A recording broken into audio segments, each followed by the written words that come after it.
Big Mike. We had a student by the name of Big Mike, and Big Mike, his name came because he was just bigger than life. His smile was infectious, liked by everybody. He was on the football team, was one of the captains.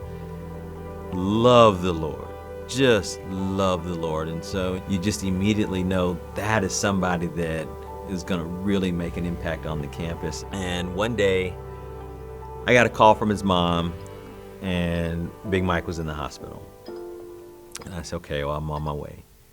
And I go to the Children's Hospital in Houston, and I see him hooked up to all these machines, and I'm like, what is going on? And his mom says he's got leukemia.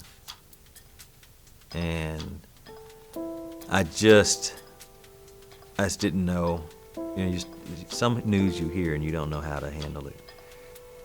And I remember holding his hands, and we were praying together, and I just told him how much I loved him, and look, we're gonna pray through this thing. And it was so ironic how the Lord worked. It was probably a few weeks later, his numbers had went up, and he was able to get out of the hospital, but they said he'd never play football again. And so, football's not he's alive. And we don't know how long he's going to be alive, but okay. And he was pretty weak.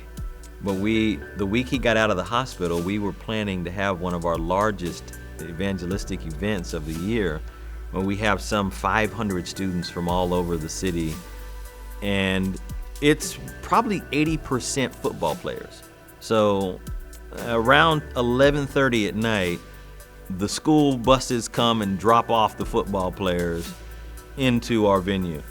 And so it's funky and a lot of testosterone going. We were going to have Big Mike share his testimony. So if you can just wrap your mind around 500 high school students, so 500 13 to 18 year olds, it's just chaotic. We call it controlled chaos is the best you can really get. And Big Mike gets up on stage, and he's walking slow, and some of the kids start making fun of him, and some of the football players from his school, they take offense, and they calm the crowd. And it took about 20 seconds before every single one of those young men were hanging on every word. And he got up there and he shared about his relationship with the Lord is the only reason he gets up out of bed.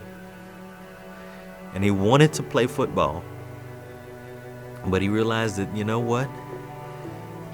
The simple fact that he can get up each day is the gift enough. And he challenged every one of those young men. Their faith in Jesus was the most important thing. That decision was the most important decision they could ever make. I saw over 100 young men put their faith in Christ. Big Mike died. He died probably 6 months later. But I'll never forget a 17-year-old with so much passion for the Lord that he would get up, hobble at 1:30 in the morning to proclaim the name of Christ. And God used him in ways that we'll never know until we get to the other side. And I cannot wait to embrace him again, because I love him so much, and I love what God did through this young man. And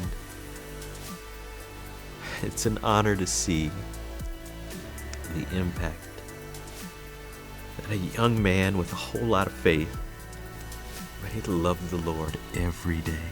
And you never saw him sad. You never saw him defeated. Even in death, he was alive.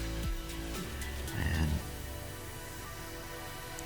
that's the reason why I get up every day.